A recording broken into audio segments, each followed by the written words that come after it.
Hi guys.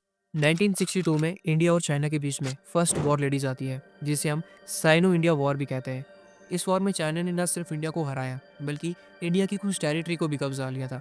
उस war को हुए आज बहुत टाइम गुजर चुका है, लेकिन मेरा एक सवाल है कि अगर आज 2025 में इंडिया और चाइना के बीच में किसी भी वजह से कोई मिलिट्री कन्फ्लिक्ट हो जाता है या वॉर हो जाती है, तो क्या हम उस चाइनीज एग्रेशन को काउंटर कर पाएंगे? क्या हमारी कंट्री की मिलिट्री और हमारी इकोनॉमी इतनी ज़्यादा स्ट्रांग है आज के टाइम पे कि हम उस चाइनीज़ एग्रेशन को डिफेंड कर पाए? तो इसका आंसर है, इंडिया में हमें ब्रिटिशर्स ने बहुत बुरी तरीके से लूटा। यहाँ पर हमें काफ़ी टाइम तक उन्होंने रूल किया। वैसा चाइना के केस में नहीं है। चाइना को कॉलोनी तो नहीं बनाया गया ब्रिटिशर्स के द्वारा, लेकिन ब्रिटिशर्स और बाकी की जो इंपीरियल पावर्स थी, उन्होंने चाइना को बहुत बुरी तरीके से एक्सप्लॉइट किया। चाइना के ऊपर एक इनडायरेक्ट कंट्रोल बना के उन्होंने चाइना को सेमी कॉलोनी की तरह ट्रीट किया। यहाँ पर ये बताने का मेन रीज़न ये है कि एक टाइम पे इंडिया और चाइना दोनों ही ब्रिटिशर्स के हाथों बहुत बुरी तरीके से एक्सप्लॉइट हुए हैं। इंडिया को 1947 में आज़ादी मिल गई, लेकिन वहीं पे दूसरी तरफ 1937 से 1945 के टाइम पीरियड के बीच में सेकेंड साइनो जापानीज वॉर लड़ी गई। अब बाद में जो ये वॉर थी, ये वर्ल्ड वॉर 2 के साथ मर्ज हो जाती है। इस टाइम तक चाइना का जो एक लार्ज पोर्शन था, वो अंडर जापानीज कंट्रोल था। अब 1945 में एक्सिस पावर जो थी, जिनमें जापान भी आता था, वो ये वर्ल्ड वॉर हार जाते हैं। और ये मौका अच्छा देखकर चाइना ने जितनी भी अपनी टेरिटरी को लूज किया हुआ था, वो उन्हें फिर से गेन कर लेते हैं। एक तरीके से चाइना के ऊपर जापान का जो कंट्रोल था, वो अब खत्म हो चुका था। लेकिन इसी बीच चाइना के ऊपर एक और मुसीबत आ पड़ती है। चाइना के अंदर ही दो ग्रुप्स आपस में लड़ने लगते हैं, नेशनलिस्ट गवर्नमेंट ऑफ चाइना और the communist party of China. Hopefully यहाँ पर ये कन्फ्लिक्ट ज़्यादा देर तक नहीं चलता है और 1945 में कम्युनिस्ट पार्टी ऑफ चाइना ये कन्फ्लिक्ट जीत जाती है। इसके बाद माओ जेडोंग, जो कि इस टाइम के ऊपर कम्युनिस्ट पार्टी ऑफ चाइना के जो चेयरमैन थे, वो 1949 से लेके 1976 तक चाइना के ऊपर रूल करते हैं। अब इस टाइम के ऊपर यानी 1949 में इंडिया और चाइना दोनों ही अनडेवलप्ड थे और दोनों ही काफ़ी सारे चैलेंजेस को ऑलरेडी फेस कर रहे थे, जैसे कि इंफ्रास्ट्रक्चर हो गया और इंडस्ट्रियलाइजेशन। उसके बाद गरीबी दोनों के दोनों कंट्रीज में इस टाइम पे पीक पर थी। अब इस टाइम पे माओ जेडोंग के अंडर चाइना ने एक फर्स्ट 5 ईयर प्लान इस्टेब्लिश किया, जिसमें वो इंडस्ट्रियलाइजेशन, इंफ्रास्ट्रक्चर, एग्रीकल्चर, इन सब चीज़ों के ऊपर फोकस करने लगे थे। अब यहाँ पर ये सारे इनिशिएटिव इस वजह से लिए जा रहे थे ताकि चाइना की जो बिगड़ी हुई इकॉनमी है, उसे कंट्रोल किया जा सके। सेम ऐसा कुछ इंडिया में भी देखने को मिला उस टाइम पे अंडर नेहरू गवर्नमेंट। यहाँ पर भी हमें इंडस्ट्रियलाइजेशन, इंफ्रास्ट्रक्चर और एग्रीकल्चर, इन सब के ऊपर काम करने के विचार थे उस टाइम पे। वो अलग बात कि उन सब के ऊपर काम नहीं किया गया। और इस टाइम पीरियड के ऊपर भी इंडिया और चाइना लगभग सेम इकॉनमी थे। लेकिन आज वहीं 2025 में जहाँ चाइना आज 18 ट्रिलियन डॉलर इकॉनमी है, वहीं पर इंडिया सिर्फ 4 ट्रिलियन डॉलर इकॉनमी बन के रह चुका है। अब इसके पीछे क्या रीज़न थे, वही हम डिस्कस करने वाले हैं आज की इस वीडियो में। मैं आपको ऐसा टाइम पीरियड भी बताऊंगा जब चाइना की हालात इंडिया से बद से बदतर थे, लेकिन उसके बावजूद भी चाइना इतनी ज़्यादा तरक्की कर चुका है। माओ जेडोंग जो थे, वो चाइना को एक फास्टेस्ट ग्रोइंग इकॉनमी बनाना चाहते थे, लेकिन उनकी कुछ ऐसी पॉलिसीज थी जिसकी वजह से चाइना में बद से बदतर हालात बन गए। ग्रेट लीप फॉरवर्ड एक इकोनॉमिक और सोशल कैंपेन जो कि कम्युनिस्ट पार्टी ऑफ चाइना के द्वारा स्टार्ट की गई थी, जहां पर माओ का ये मानना था कि अगर हमें चाइना को फास्टेस्ट ग्रोइंग इकोनॉमी बनाना है, तो हमें इंडस्ट्रियलाइजेशन के ऊपर ज़्यादा फोकस करना पड़ेगा रेदर देन एग्रीकल्चर सेक्टर। अब यहाँ पर ये इनिशिएटिव गवर्नमेंट के द्वारा लिया तो गया, लेकिन 1959 से लेकर 1961 के इस टाइम पीरियड के बीच में एक बहुत ही बुरा फेमाइन आता है पूरे के पूरे चाइना में, जिसमें करीब 3 करोड़ से भी ज़्यादा लोग मारे जाते हैं। और इनकी जो ये पॉलिसी थी, ये डिजास्टर बन जाती है। अब यहाँ पर इसके पीछे क्या रीज़न था कि फेमाइन क्यों आया, वो अगर मैं डिस्कस करूंगा तो ये वीडियो बहुत लंबी हो जाएगी, उसे हम कभी किसी और वीडियो में डिस्कस करेंगे। अब इसके कुछ सालों के बाद 1966 में कल्चरल रेवोल्यूशन स्टार्ट होता है चाइना में। अब यहाँ पर इसका मेन एम ये था कि कम्युनिस्ट पार्टी को पूरी तरह से कंसोलिडेट करना। और माओ जो थे, वो चाइना का ट्रेडिशनल कल्चर जो था, उसे एक बैकवर्डनेस की तरह देखा करते थे। यानी वो लोगों की सोच को बदलना चाहते थे और एक नया सोशलिस्ट कल्चर इस्टेब्लिश करना चाहते थे चाइना में।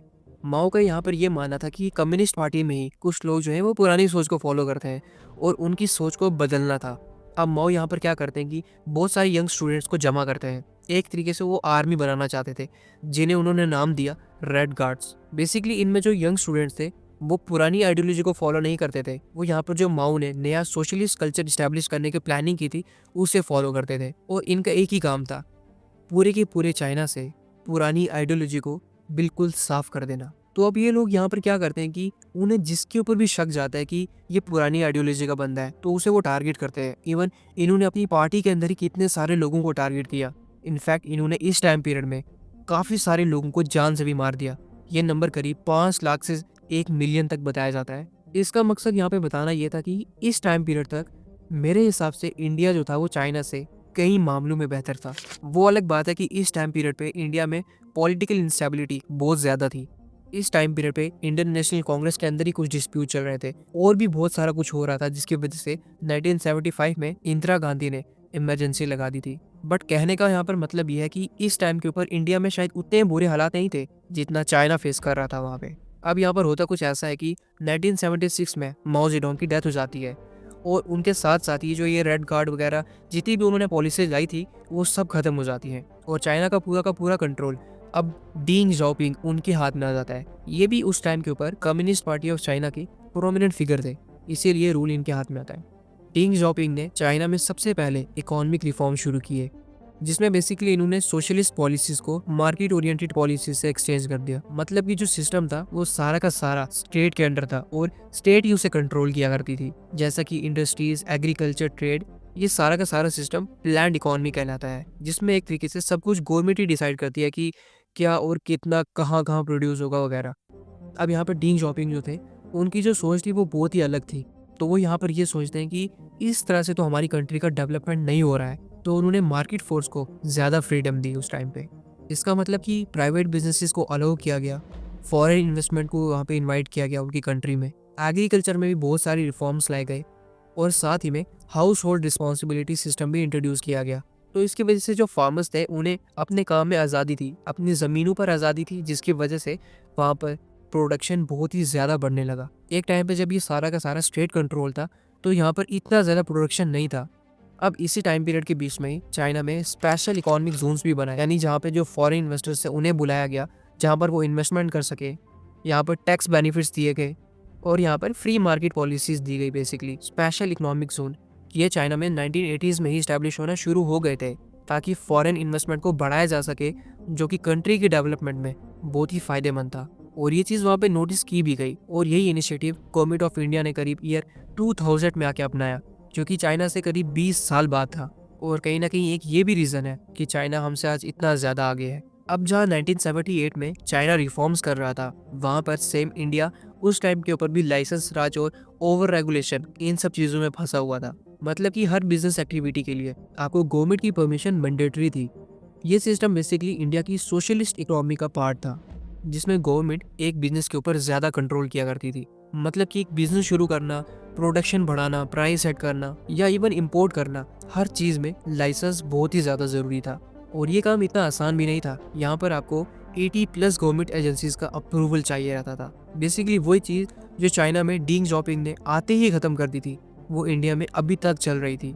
बट फाइनली 1991 में लाइसेंस राज को ख़त्म कर दिया गया, जब इंडिया में इकोनॉमिक लिबरलाइजेशन रिफॉर्म शुरू हुआ था। और ये भी एक बड़े इकोनॉमिक क्राइसिस की वजह से हुआ था, जब इंडिया के फॉरेन रिजर्व्स खत्म होने वाले थे। बेसिकली इसको हटाने में सबसे बड़ा जो रोल था वो डॉक्टर मनमोहन सिंह, जो कि उस टाइम के ऊपर हमारे फाइनेंस मिनिस्टर थे, उन्होंने प्ले किया था। उन्होंने 1991 के रिफॉर्म्स के ब्लूप्रिंट बनवाए और यहाँ पर कुछ पॉलिसीज इंट्रोड्यूस की जो लाइसेंस राज को ख़त्म करने में हेल्प करी। अब यहाँ पर इसका रिजल्ट ये था कि कुछ कंपनीज को लाइसेंस लेने की ज़रूरत नहीं पड़ती थी, जिसकी वजह से उन्हें ग्रो करने में फ्रीडम मिल गई। और इसी रिफॉर्म की वजह से इंडिया की इकॉनमी स्टेट कंट्रोल से मार्केट ओरिएंटेड बनी थी। अब इस टाइम के ऊपर 1991 में इंडिया की जीडीपी 270 बिलियन यूएस डॉलर्स थी, with per capita GDP of 304 US dollars. और सेम इसी ईयर में चाइना की इकॉनमी 459 बिलियन यूएस डॉलर्स थी, with the per capita income around 359 US dollars. और इस टाइम पे आते आते हमें ये बात पता चलती है कि इंडिया की जीडीपी और पर कैपिटा जीडीपी दोनों ही चाइना से बहुत ही कम हो चुकी है। नाउ यहाँ पर बहुत सारे लोगों को जीडीपी और पर कैपिटा जीडीपी में डिफरेंस नहीं पता होगा, तो उसे कुछ ऐसा समझो। जीडीपी यानी ग्रॉस डोमेस्टिक प्रोडक्ट, ये कंट्री की पूरी टोटल इकोनॉमिक प्रोडक्शंस का मेजर है। इसका मतलब यह है कि एक साल में एक कंट्री ने गुड्स और सर्विसेज बनाने से कितनी वैल्यू क्रिएट किया है। फॉर एग्जाम्पल, अगर इंडिया की जीडीपी 3 ट्रिलियन डॉलर्स है, तो इसका मतलब हुआ कि इंडिया ने एक साल में 3 ट्रिलियन यूएस डॉलर्स के प्रोडक्ट्स और सर्विसेज प्रोड्यूस किए। इसमें कंट्री की टोटल इकोनॉमी को फोकस करते हैं, लोगों की एवरेज इनकम को नहीं। अब वहीं दूसरी तरफ पर कैपिटा जीडीपी, इसका मतलब हुआ कि एक कंट्री की जीडीपी को टोटल पॉपुलेशन के अंदर डिवाइड करना। ये एक एवरेज इनकम और वेल्थ का आइडिया देता है, जो कि हर एक सिटीजन के लिए अवेलेबल होती है।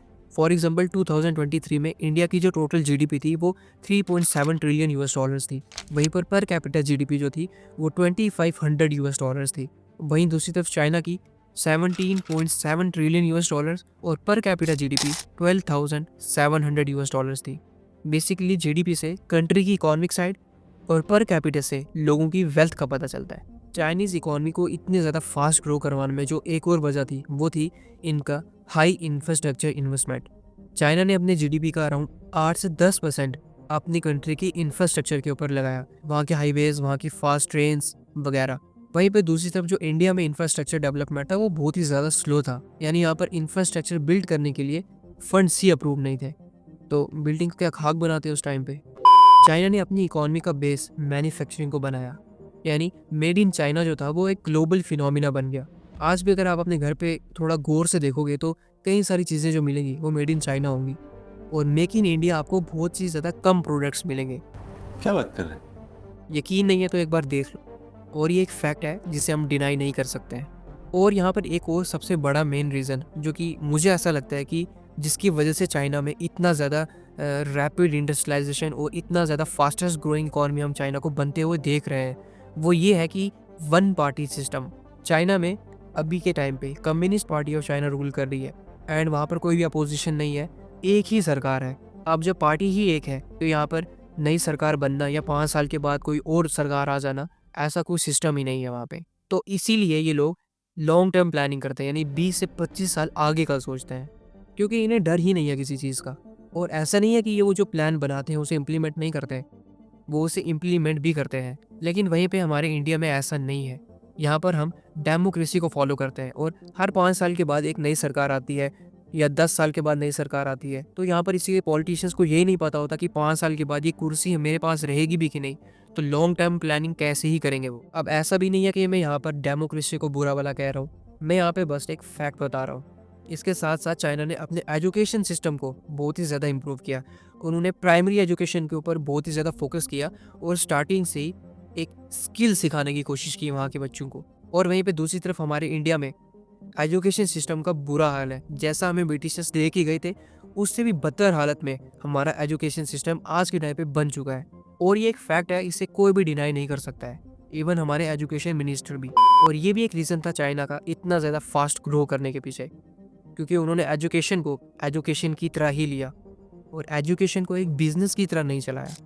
मिलिट्री वाइज अगर हम बात करें तो रिसेंटली चाइना ने अपने 6th जनरेशन एयरक्राफ्ट को टेस्ट किया है। अब इसमें आपको बहुत सारे फंक्शंस देखने को मिलेंगे, जैसे कि एआई कैपेबिलिटीज़, हाइपरसोनिक फंक्शंस और भी कई सारे फंक्शंस। अब जो ये फाइटर जेट्स हैं, ये चाइना की जो मिलिट्री है उसे कई हद तक स्ट्रॉन्ग बना देंगे। इवन यूएसए के पास भी इसका तोड़ नहीं है आज के टाइम पे।